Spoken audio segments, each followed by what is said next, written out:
la suite de l'atelier de ce matin, de ce qui s'est dit, on a eu l'impression que peut-être que on n'était plus en situation d'opposer des démarches institutionnelles, des mémoriaux, enfin, on a parlé du mémorial de Nantes, etc. Je voulais passer la parole en fait à Myriam pour parler de Berlin justement et cette construction incroyable de valorisation, voilà, de mémoire, qui est le travail qui est fait à Berlin. Et paradoxalement, on a un blanc total sur, suite à la chute du mur, sur le scandale de ce que vivent les anciens Allemands de l'Est. Et cette mémoire-là, elle est totalement absente. Et on a une vraie souffrance des Allemands de l'Est qui ont par exemple, qui se retrouvent aujourd'hui à la retraite sans aucun revenu, ils ont fait le même travail. Enfin, voilà. Et du coup, on a une partie qui est institutionnalisée, qui est parfaitement valorisée et qui correspond à ce travail parfaitement médiatisé de digestion de l'histoire. Et à côté, voilà. Donc en fait, peut-être qu'aujourd'hui, le débat, il est plus sur... Et c'est un peu ce que j'ai ressenti ce matin dans l'atelier, c'est-à-dire qu'on était plus, tous chacun là où on était, avec des armes pour justement changer de façon de travailler. C'est ce qu'on voit au musée de la Résistance, c'est ce qu'on voit au musée dauphinois, et que peut-être que là où on est davantage dans une démarche de travailler avec. Il y a eu la parole aussi de ce qui se fait sans nous, se fait contre nous. Voilà, et aussi de ne pas tomber dans le piège de, voilà, on parle de participation, mais participation, ça renvoie aussi à un concept maintenant qui est complètement galvaudé de consommation. On consomme de la participation, donc re-questionner en permanence, avec peut-être un cahier des charges, une grille différente, voilà, qui change aussi la façon de procéder, mais que cette question-là ne se pose pas qu'aux institutions, elle se pose à chacun de nous, là où il est, à tous les niveaux, voilà. Et puis, si Myriam, tu veux nous parler du travail de mémoire qui est fait en Allemagne, moi, ça me ferait très plaisir.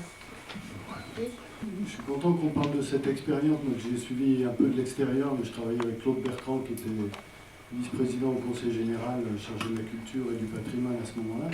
Et effectivement, ça ne s'est pas fait avec le regard en tout cas de quelques élus, parce que ce n'était pas forcément partagé par tout le monde. En tout cas, ça en a surpris, voire même choqué un certain nombre, mais peu importe. En tout cas, il y a ceux qui soutenaient, qui étaient sur le secteur, qui ont complètement soutenu. Et je me souviens de l'inauguration, comme tu l'as dit, avec la chorale barricade, qui a effectivement un peu bousculé les principes habituels, mais aussi de rencontres avec un certain nombre d'élus, avec Christian évidemment, qui, petit aparté, mais je suis prêt à en parler à part, mais il mériterait un nom de rue, mais ça c'est une référence à un projet qu'on avait avec lui, et en tout cas après son décès, de débaptiser la Rutière pour donner justement, dans le cadre de la mémoire, un personnage qui venait vraiment de cette culture populaire et de cette mémoire ouvrière et magnifique. Parce que effectivement, et quand je me suis permis d'interpeller Dufond en disant que cette exposition aussi, je ne sais pas si ça se fait beaucoup, mais elle a également été reproduite pour pouvoir être diffusée, donc pouvoir voyager dans le département. Et Christian, là, notamment, l'a suivi un peu partout et c'était passionnant. Moi, je voudrais juste, sorti de ça, juste faire une petite remarque à partir de mon expérience de plasticien. Alors, il y a 2-3 choses par rapport à l'histoire de la résistance, je l'ai dit ce matin. J'ai pas mal côtoyé, fricoté avec Pierre Fugain, et je me souviens une des premières fois où je l'ai rencontré, il m'a demandé de l'aider pour travailler là aussi sur un outil de mémoire, puisqu'il voulait sortir un espèce de bouquin, de fascicule à une vingtaine d'exemplaires sur son histoire, l'histoire de sa famille, pour distribuer à tous ses enfants et petits-enfants. Donc j'avais travaillé là-dessus avec lui.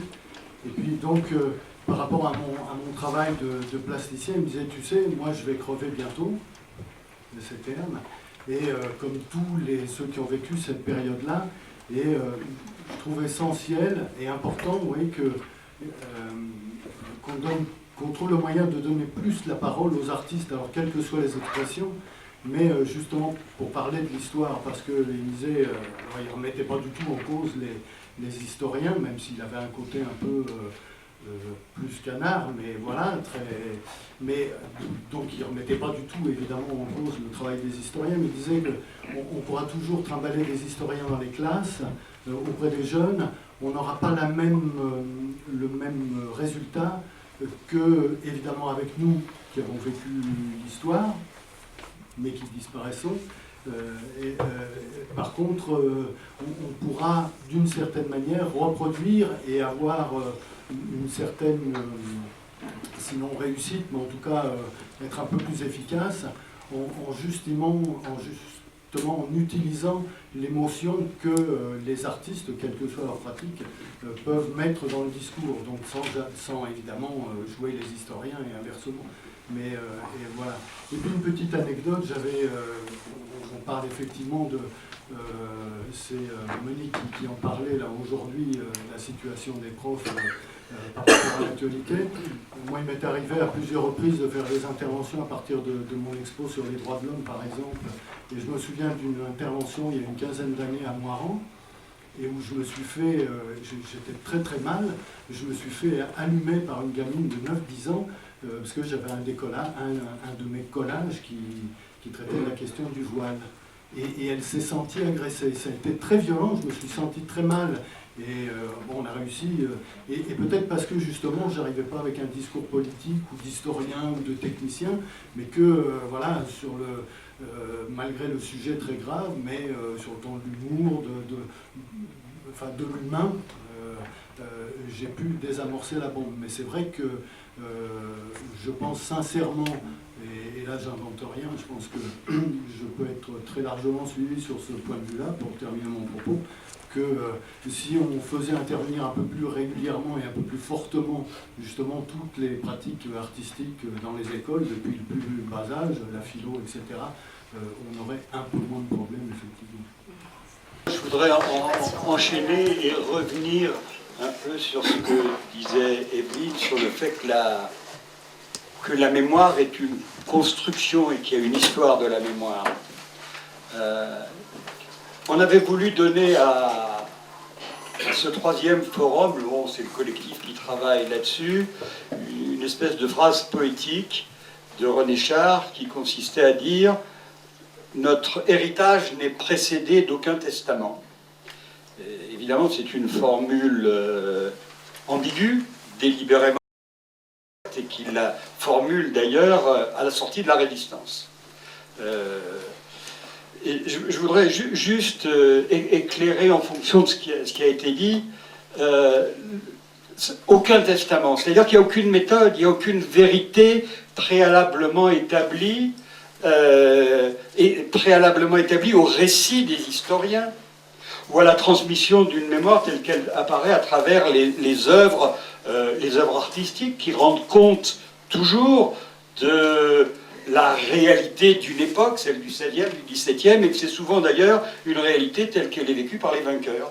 Pas forcément les vainqueurs d'une guerre, mais les vainqueurs sociaux, les vainqueurs qui l'emportent dans les religions, et donc elle est constamment à construire cette mémoire, de même que l'histoire. L'histoire, elle n'existe pas indépendamment des historiens et surtout des récits de l'histoire. Alors, pour être très court et pour terminer sur notre responsabilité du présent, moi je préfère employer le mot contemporanéité et de l'employer au sens où Agamben en parle, un philosophe, qui nous dit est contemporain. Je ne sais pas la citation exacte, mais elle est peut-être plus forte que la citation d'Agamben. Et contemporain, celui qui reçoit en pleine figure les ténèbres de son temps. C'est-à-dire le faisceau des ténèbres de son temps. Donc je pense que quand on parlait ce matin dans l'atelier, c'est que nous regardons l'histoire, alors l'histoire de la résistance, qui advient. Elle a mis pas mal de temps à devenir avant que les rescapés des camps puissent parler de leur histoire. Il a fallu du temps parce qu'ils étaient persuadés, moi j'en ai connu beaucoup dans ma famille, que ce qu'ils raconteraient de leur déportation n'était pas audible. Elles ne pouvaient pas se comprendre. Il a fallu, je ne sais pas s'il a fallu 30 ans, mais il a fallu énormément de temps. Moi j'avais un oncle qui venait chez nous et quand il mangeait, il ramassait les miettes de pain qui étaient sur la table et il les mangeait. Et puis, moi, ça me faisait marrer, parce que le pain ne manquait pas. Et puis, ma mère m'avait expliqué, elle m'avait dit, mais c'est une habitude qui lui vient, voilà, de la déportation. Ce matin, d'ailleurs, on parlait de Geneviève de Hoclo qui avait été nourrie à travers des miettes de pain par des témoins de Jéhovah. Antonius de Gaulle. Antonius de Gaulle. Bon, bref, tout ça pour dire que ce contemporain, c'est lui qui nous donne des résistances, ou qui nous permet de lire le colonial, toutes ces mémoires qui n'émergent pas encore, et qui, à mon avis, c'est là que je terminerai, nous donnent une responsabilité politique. C'est-à-dire cette question du passage, ou de la passerelle, on parlait à la fois de la passerelle qui nous renvoie au passé, ou du passage qui nous renvoie d'un milieu culturel ou socioculturel dont nous sommes, dont nous bénéficions des acquis, dont nous bénéficions de l'usage de la parole, dont nous bénéficions de la liberté de juger, à d'autres qui n'ont pas, pour des tas de raisons, politiques, ethniques, économiques, mémorielles, cette possibilité. Donc, un double passage. Le passage qui nous renvoie au passé, qu'il faut réécrire. Le passé, il n'y a pas une fidélité au passé. C'est vraiment bullshit, ça. Là. De même que l'histoire, elle ne nous donne pas une définition de l'identité. Patrick Boucheron, qui vient d'accéder au Collège de France, nous disait qu'il y a un grand mythe de l'identité, et l'histoire ne donne aucune vérité sur l'identité, parce que c'est une construction qui dépend du temps. Et donc je pense que ça nous renvoie à notre responsabilité aujourd'hui. Quel est le faisceau des ténèbres dans lequel nous sommes aujourd'hui? Eh bien oui, c'est la loi sur la déchéance de la nationalité, c'est la mémoire des exclus, mais pas simplement des exclus ethniques, enfin de tous ceux dont nous avons à parler, et c'est à travers ce faisceau des ténèbres qu'il faut pouvoir parler de la réalité d'hier. C'est pas la même, mais il faut la restituer. C'est pour ça qu'il me semble que, et beaucoup y ont fait allusion, la parole des artistes, c'est pas des artistes en tant que tels, la parole de ceux qui s'emparent de l'écriture, du récit, parce que le récit, il est toujours, reflète quelque chose, d'une condition, il est toujours mis en drame. Quelqu'un parlait de la mise en drame des conflictualités, on y reviendra vraisemblablement à partir du théâtre, puisque c'est aussi ça que Evelyne disait dans son intervention. De ce que j'ai compris, c'est l'idée que ces quartiers populaires, alors pardon, je vais dire qui je suis, donc issu de l'immigration postcoloniale, donc voilà, c'est de cette expérience-là que je parle. Donc l'immigration postcoloniale et les minorités. Donc quand j'entends dire que les quartiers populaires ne veulent pas entrer dans... Non, c'est pas ça, enfin c'est ce que j'ai cru comprendre. Qu'ils ne voulaient pas. Oui. Qu'ils ne pouvaient pas, mais pourquoi alors? Est-ce qu'ils ne pouvaient pas? Moi je pense que je pense que c'est la question des rapports, on est au cœur des rapports de force. Alors, je pense qu'ils sont tout à fait conscients de cette nécessité, mais ils se disent pour l'instant, ils n'investissent pas leur énergie dans cette bagarre. Nous, effectivement, l'expérience dont a évoqué Evelyne Lecomte, on a été quelques-uns à se dire, on a décidé un jour, cette bagarre, on l'amène et on va jusqu'au bout. Alors c'est faux, je pense que c'est absolument faux, c'est une erreur. Voilà, donc c'est une erreur d'analyse de penser que nous n'investissons pas ce champ-là, au contraire. Ce champ-là est investi depuis au moins 30 ans, et c'est aussi pour ça que la vision historique, et notamment sur l'histoire coloniale, sur l'histoire de l'immigration, elle est déterminante pour comprendre la situation d'aujourd'hui, la situation des minorités et des quartiers populaires.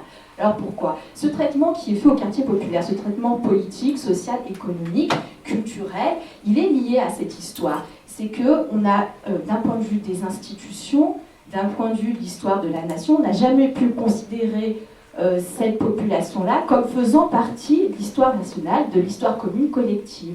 Alors, d'abord, comme vous en faites état, on ignore l'histoire qui existe dans les quartiers, les luttes de l'immigration postcoloniale. Ça fait 30 ans qu'elles existent, et je vais prendre un exemple, c'est la marche de 83. La marche pour l'égalité et contre le racisme, qui est une démarche citoyenne, une démarche politique, pour dire qu'on dénonce les discriminations, la stigmatisation et la domination.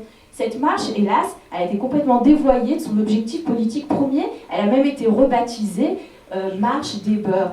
Donc on voit bien ici l'enjeu et le basculement. Une démarche politique, sociale, citoyenne a été déformée en marche, on va dire, en événement ethnique, est réduit à un mouvement communautaire ou communautariste. Alors qu'au contraire, c'est par SOS Racisme, je ne vais pas trop développer peut-être tout de suite, en tous les cas.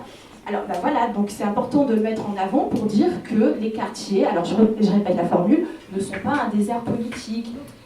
Oui, sauf que c'est méconnu, parce que quand on entend ce qui se dit, on a plutôt l'impression que c'est nous qui refusons d'en être, alors qu'au contraire, tout est fait pour qu'on soit maintenu à la marge. Et ça, c'est une réalité. Il suffit de voir la politique de la ville. La politique de la ville, in fine, c'est ça, c'est un traitement marginal de toute une catégorie de la population. Pourquoi ne pas imaginer que toute cette population ait le même traitement que les autres ?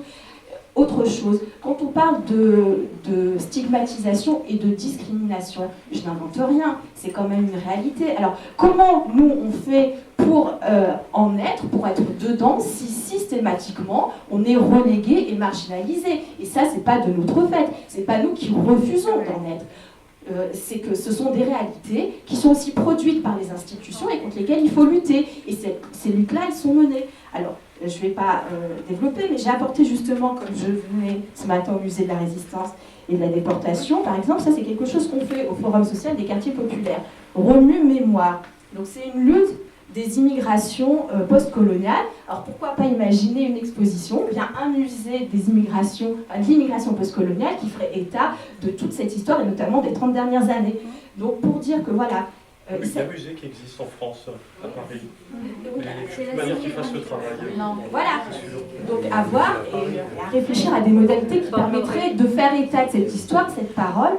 Donc voilà, je crois que c'est vraiment très important de changer le paradigme et de ne pas penser que toutes ces personnes, toutes ces populations ne se sentent pas françaises ou ne se considèrent pas comme françaises. C'est un faux débat. C'est un faux débat. Pour autant... D'abord, c'est faux. Alors voilà, techniquement c'est faux, quand on est né ici ou pas, voilà.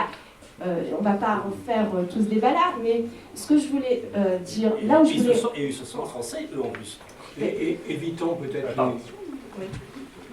C'est que, voilà, ces questions d'identité et de culture, on ne peut pas les traiter sans avoir cette vision historique. Donc cette question de la mémoire, évidemment, elle est fondamentale pour comprendre l'actualité.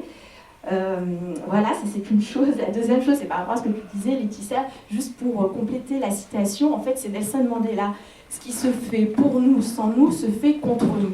Donc l'enjeu, c'est ça. Moi aussi, je vais écrire l'histoire française. Sauf que, jusqu'à présent, je n'ai pas franchement trouvé ni les moyens, ni les collaborations possibles pour que ça se fasse en respectant toutes les mémoires. Voilà. L'Allemagne peut être un exemple intéressant pour parler de mémoire, mais aussi pour rebondir ce que tu disais. Je crois qu'à plusieurs endroits, déjà, on a donc réfléchi à qui est légitime pour traiter une certaine histoire et est-ce qu'il faut, donc si j'entends bien, il faudrait donc plus de musées, par exemple, qui parleraient de l'immigration. Après, il y a un renvoi, il existe en France, la France est dotée d'un musée national pour l'histoire de l'immigration, qui est relativement récent, depuis 2007. Il existe en Allemagne, on n'a pas l'équivalent, par exemple. Et pour faire le lien avec la question, se procurer une image de l'autre, connaître l'autre, l'image de l'autre qui est traitée, moi j'ai pu contribuer à une exposition via un catalogue qui a été fait, qui a été montré en Allemagne et en France sur cette histoire-là de l'image de l'autre. Et en France, l'endroit de l'exposition était donc le musée national de l'immigration de CNHI à Paris. Et en Allemagne, c'était le Deutsche Historisches Museum à Berlin, donc de l'histoire nationale, de l'histoire tout court, le musée tout court. Donc après, est-ce que l'immigration a besoin d'avoir un musée pour être représenté? Est-ce qu'il ne faut pas avoir une vision plus élargie? Est-ce que pour chaque cas de figure, il faut un musée à part? Est-ce qu'il faut ce cloisonnement? Après, la spécialisation est toujours bénéfique. Après, est-ce qu'il faudrait un musée pour traiter l'histoire de la collaboration? J'en sais rien. La question a été soulevée à travers... Voilà, qui doit s'en occuper? C'est aussi un petit peu un renvoi, une sorte de déléguer le problème à quelqu'un. Et je fais aussi le lien, parce que on parcourt l'histoire. Pour l'Allemagne, effectivement, il y a eu deux grands moments de travail de mémoire, et le terme est dans notre langage. Il y a un terme qui revient tout le temps pour la grande période après 1945, pour savoir s'il faut se construire une identité à partir d'une histoire qui fâche, victime, bourreau, etc. Tout ce discours-là en Allemagne était compliqué. Donc comment faire un travail de mémoire si on est du mauvais côté? Donc on est, voilà, c'est pas facile. Donc là, ce qui s'est fait, c'est une sorte de, ça s'appelle Aufarbeitung. C'est un terme intéressant, il faudrait décortiquer, mais il y a travail dedans. Donc il y a Arbeit, et puis la Auf évoque une sorte de venir à bout de quelque chose. Il y a Aufessen, c'est fini ton plat. Aufarbeiten, c'est à la fois venir au bout de tout ce qu'il faut traiter, et voilà, surtout les coins sombres et tout le sombre de l'histoire. Donc venir à bout de tout ça. Et l'autre terme qui est utilisé en parallèle, c'est bewältigen, qui est un terme psychologique qui dit il faut surmonter, mais aussi prendre en compte. Donc il faut ne pas reculer devant des sujets qui fâchent. Et l'autre grand moment d'histoire en Allemagne, c'est donc depuis la réunification, tu réclamais un peu le fait que bon, il n'y a pas. Est-ce qu'il ne faudrait pas des endroits légitimes qui parlent maintenant de l'histoire de l'Allemagne de l'Est, puisqu'il y a un tabou là actuellement, un manque. Donc, à suivre tous ces débats et à savoir qui est responsable en quelque sorte de traiter de toutes ces histoires au pluriel et des mémoires au pluriel. Heureusement, il y a l'art. Si on ramène un peu pour rejoindre ce que tu disais, Jean aussi, est-ce que c'est pas l'art qui prend cette place-là dans un premier temps? Et pour citer concrètement le cas de l'Allemagne de l'Est, je crois que c'est les artistes, tout d'abord les écrivains, les cinéastes, les gens qui font du théâtre, qui se sont accaparés du sujet. Et il y a une revendication que ce travail de mémoire, cette Aufarbeitung, doit exister aussi. Et juste un exemple très concret, j'étais il y a 10 jours à Voiron à présenter un film très récent qui est en salle au club en ce moment, Le Temps des rêves, d'Andreas Dresen, qui est un cinéaste de l'Allemagne de l'Est et qui relate l'histoire de jeunes, d'une bande de garçons et de leurs rêves tout de suite au moment de la réunification.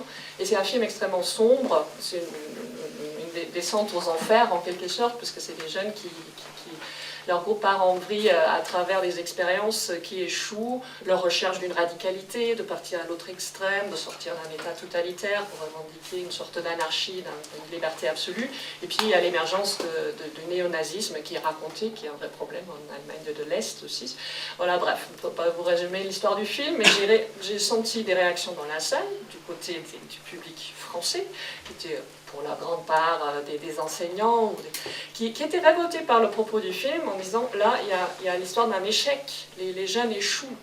Et ça, c'est pas l'image qu'on voulait avoir. On voulait voir une génération de jeunes qui libérés du joug du système de la ex-RDA, face à la prospérité et au système libre et démocratique, devraient vivre une sorte de réalisation de leurs rêves. Et c'est pas du tout ce que raconte le film. Et le film est basé sur un roman d'un jeune auteur de l'Allemagne de l'Est, de Leipzig, Clemens Meyer, et d'un cinéaste de l'Allemagne de l'Est.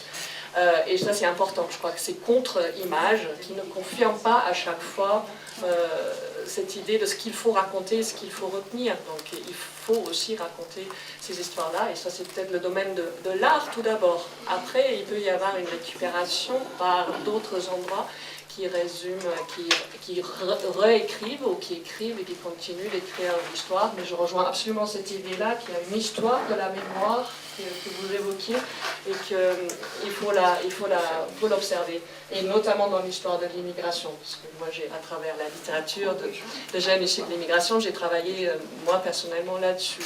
Et j'ai en Allemagne un cas de figure non postcolonial et en France un cadre colonial, et ça change à la fois tout.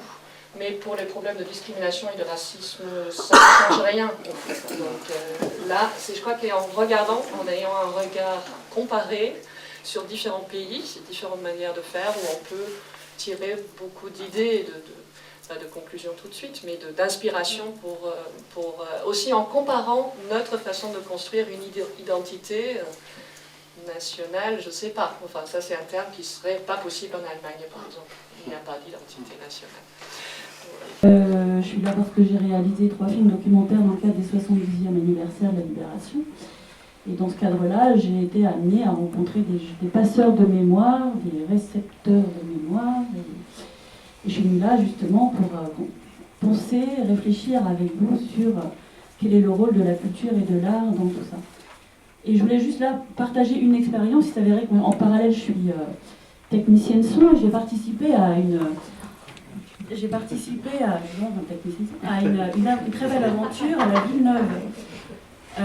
Quand c'est un groupe de vidéastes qui a remporté cet appel d'offres qui avait été lancé par l'ancienne mairie pour essayer de trouver des solutions suite justement à ce fameux discours de Grenoble sur comment désenclaver Villeneuve. Enfin, il y a eu des tas de projets, dont ce projet culturel.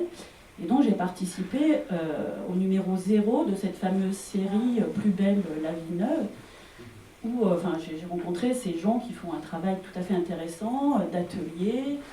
Et moi, ce que j'ai constaté, c'est que en essayant d'impliquer tous les habitants de la Villeneuve, finalement, n'ont répondu que des gens qui sont issus justement de l'immigration de l'Afrique du Nord, peut-être même plus de l'Algérie que d'autres. Alors il s'avère que moi j'ai un ami russe qui vit là-bas, j'ai rencontré des tas de gens de nationalités différentes.